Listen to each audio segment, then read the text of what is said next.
Hey y'all, welcome back. Well, today's video is going to be kind of an updated video. It's on the deer shed. This is my backyard deer processing shed. I released a video on it a few years ago. I'll tag it here and here, but I'm going to show you all the updates, the equipment I use, and everything that we've done to upgrade this shed since the last video. So this is my backyard deer shed processing shed 2023. So let's get started.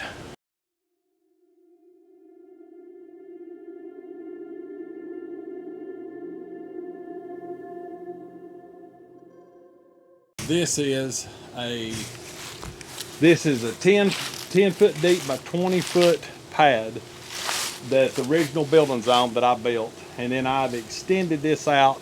I'll put the video here for trapping my tractor and everything else to go in here. So basically you have a 10 foot deep by 20 foot long interior shed. I did tear all the rafters off. You'll notice that from the last video. All the rafters have been taken off and completely new rafters put on all the way down.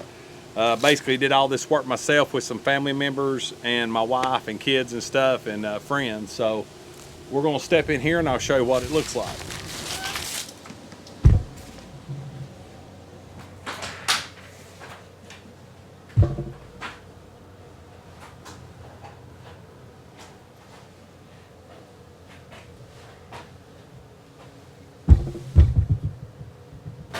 So like I was saying outside, this is 10 foot wide by 20 foot deep. Now, what the changes are this year, and I'll get to the equipment in a second. This year, with adding on the extension, I had to add a door, which I'll turn around and show you here in a minute, to go between rooms. Everything in this building was pulled out except for the cooler. The cooler, when I first did this shed, I did insulation in those two walls and did the insulation board and put the cooler up against it and put the porcelain panels on. So it was already insulated. But since then, we took everything out of here, took every single sheet off, R13 insulation in the walls to get it ready, because next year we're adding a mini split. There'll be a mini split in this room and that room to keep it from there being any issues. So we'll start over with the cooler, and I'll kind of give you an idea about the size, dimensions, and everything on it. So this cooler is a Warren. I think it's a 1940 something model. It has porcelain outside bolt-on panels. All the interior, the thing is completely made of cedar.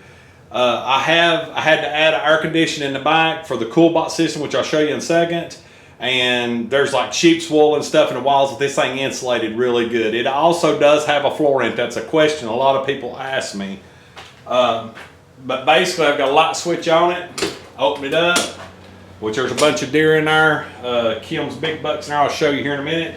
I got a light switch here with a 4-foot fluorescent above, and the factory light switch or light bulb that come with it. I've got a corn bulb light in it. So we'll get a better look at the inside.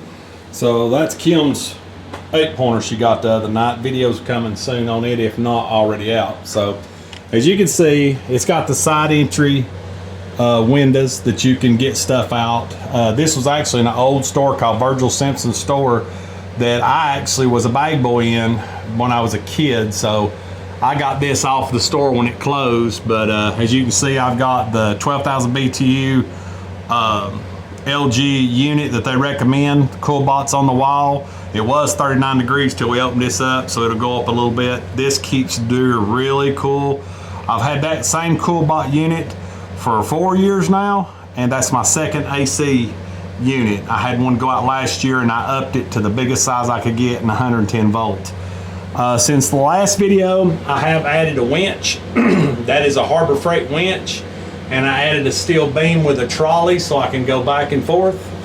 These hooks are something that I bent with a torch, and of course made my own gamble hooks too, so I have like 20 of them. This deer will hold 9 deer all the way through. That's plumb stuff full stacked, and maybe one on the floor. The dimensions on this cooler is 6 foot wide by 9 feet long by 9 feet high. So that's the dimensions of the cooler. And it is, like I said, it is a Warren cooler. You can see all the outside, the door handles and everything. And this was basically, they'd keep milk, eggs, potatoes in here, and you could just open this up and get out what you needed and put it in out without having to open the big door. But that's basically my walk-in cooler of Outlaws Chop Shop. Now, the big thing you're gonna see a difference in from the last video is I've added a few things. So that is the biggest water heater I can get in 110 volt. So I have one 30 amp breaker coming up here to run the cooler for the CoolBot and the lights, and also the air conditioner and my water heater. It don't overpower it, don't overdo the amps. It's really good. I did all the plumbing myself. I've also added a 3-bay sink this year, where I only had a single bay sink the last time. This is a huge help because I can put multiple deer in as we're cleaning them, and you know, it's a really nice configuration, and then we put them in chub tubs and move them. I did add 1/8 inch aluminum and stainless plate, whatever I had all the way around the room. I added this stainless shelf to put my stuff on, my field dressing stuff, any kind of cleaning stuff, and my detergent or whatever I'm using. A little bit of artwork there, Michael Waddell signed, spook span. That's one of my buddy's deer that he killed years ago, and his wife wouldn't let him put it in the house, so he ended up here. And of course, the late Melvin Thurman and my taxidermist, he did that. And when they sold his house, I was able to get his prize, one of his prized possessions. The next thing would be the Hobart slicer. We just put a brand new blade on it last night, so we're ready to jerky up Kim's deer. These Hobart slicers are hard to beat. They're hard to tear up. They're great machines. If you can find one, it's worth the money. I went through a bunch of cheap, different versions, and finally got this Hobart. And the funny thing is, this Hobart slicer also was the same one I used when I was 12 and 13-year-old that went with this cooler. So that was a huge, that was pretty cool, getting a piece of nostalgia from my past. Then going on my second year of the Cabela's dehydrator. I love this thing. I had a Gander Mountain before it. This one is really cool. Love the settings and temperature settings and stuff on it. The light kit's great. The racks, I do a wet jerky, so I keep my paper in the bottom, plus I have my catch tray. This is if you really do a lot of jerky a year, I highly recommend this product. I'll try to put a link in the description below. This is from Bass Pro Cabela's. This has been worth every single penny. It's been well worth it. I'm running a Warren winch on the wall, bolted to the wall, goes up to my beam that runs all the way across my 8x8 or 6x6 with an eye bolt through it. This is what we pull the deer up on to skin them. This is my cuber. It was motor powered. It's a Backyard Pro Butcher Series. Works really good. It's got really fine teeth and combs to keep the meat clean and run it off the way it's supposed to be. They're not that expensive without the motor. They're like $100, but they're worth every penny. They're a whole lot better than the Gander Mountain one I had before. That's my stuffer. It's pretty self-explanatory. That's my mixer. This is the work area that this is my table. It's got my chairs and trash can under it. This is my cut table. That board itself I got from Rural King.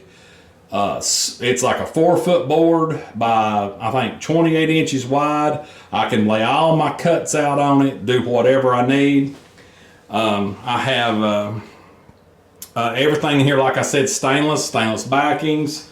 All the way down, as you can see, all the way to that end. I do have a piece I've not put in here. All my outlets have surge protectors with USB hookups and stuff, each one of them. Cabinet full of some of the stuff I use. I keep my cleaning supplies, stuff like that in it. Moving around, that's the door that I added to the new trapping room. The cooler that everybody asked about before, it's still here.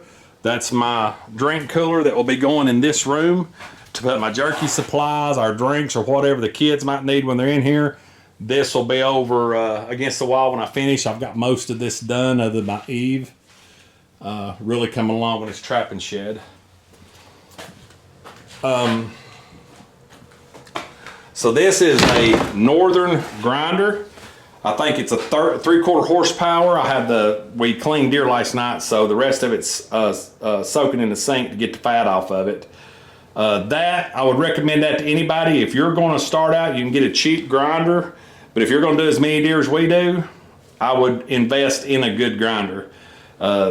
Northern has some, I mean, they're just awesome grinders. That thing has done everything I needed to do and change the blade out every 2 years.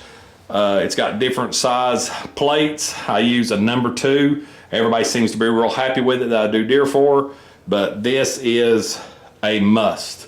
Got a little coffee maker back there for when somebody's up here that wants some coffee. That's not really a processing deal, that's a leisure deal. That's what somebody would want.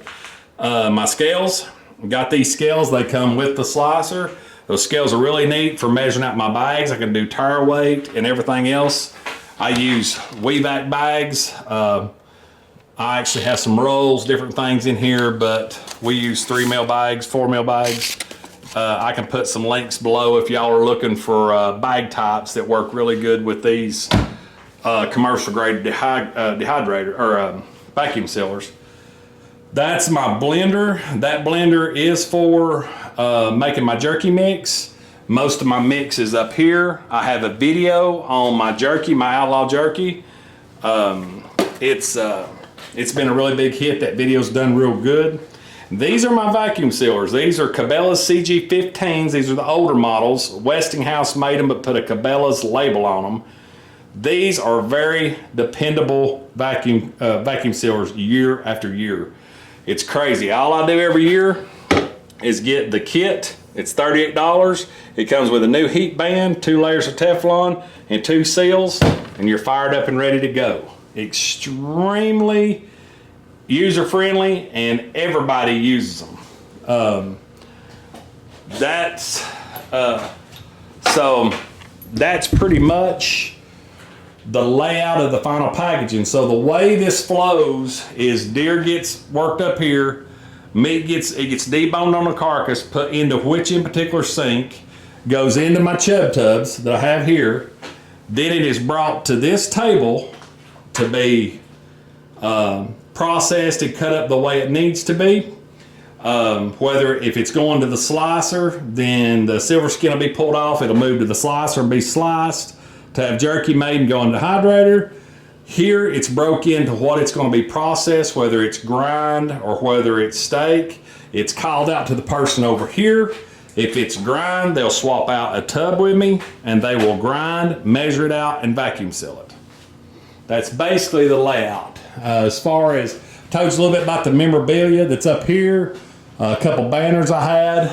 This is the Big Buck contest over the years. As you can see, it's got everybody's picture in an 8x8 canvas. Every year we add a tile to it. And you can see the years that everybody's won and what buck that they won with. And of course, this is my cousin we lost in 2020. One of the reasons I even started this channel. That's me and him with a couple bucks. He is dearly missed. And then that is a very great weekend. That's my dad, my cousin Darryl, me, and my cousin Ed. And that buck is the buck that I did the story on All Nighter. That buck has a lot of meaning to it, and that's why he is up there with that picture. This is my area. That's me and all my kids. A poem my daughter Amber wrote. A painting that she painted me for my birthday one year. Pine Life banner that goes to shows with us. And then, of course, a few oddball deer that ain't made it into the house that I've killed over the years.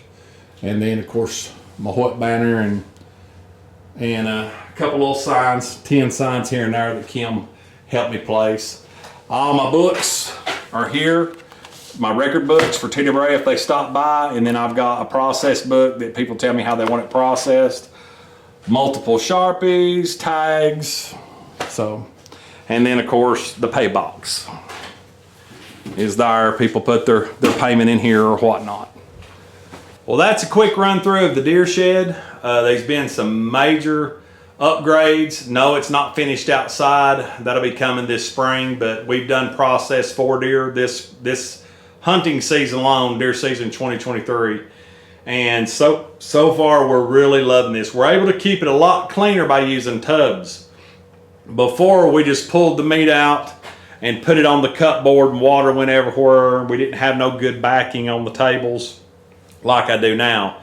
Everything can be sterilized and wiped down with bleach every night. If we use the tubs, Chub Tubs is very important to me because I can go from area to area and cut down on the cleanup time and the mess. So we could just wipe these down, brush them down, and wipe them with bleach rags and clean them up for the next day. And then of course we wash up every night. There's still we did several last night. So that's basically it. If there's any questions that y'all have about something I've got, please drop it in the comments below. There ain't a lot of links I can tag to this because a lot of my stuff is older. If you're looking for the Cabela's CG15 vacuum sealer, if you're looking for one of them, the best place you can kind of find them is on eBay. I do not like the newer models that Cabela's selling now. They're not as reliable as these old ones. If not, there's a Westinghouse version just like this you can look up. But I'll link as much stuff as I can in the description below. But feel free in the comments to say what you do, what you don't do. I'm big on Rapala boning knives. I love anything really with the razor blades knives and stuff like that. All that stuff is very user friendly to what we do. So from vacuum seal bags to anything, you can drop a comment, let me know. Who knows, you might have something that a bag or something you're using I might want to try. But I wanted to get this update out. I've had several people ask me if I was going to do an updated video, and there has been some major changes, so I figured this was time to do a video on just the deer processing shed. So I hope y'all enjoyed this video. If you like what we're doing, please subscribe and like. Don't forget to follow us. Deer season 2023 is rolling. Episode 4 come out tonight. And now I got 5 and 6 in the works along with this video. So we're going to keep rolling them out. 2023 is going. Pine Life's growing. Thank y'all so much. Please don't forget to subscribe. And if you like what we're doing, hit that bell for notification so you don't miss a thing that we do. Click all. But as always, God bless. We'll see you on the next video. See you.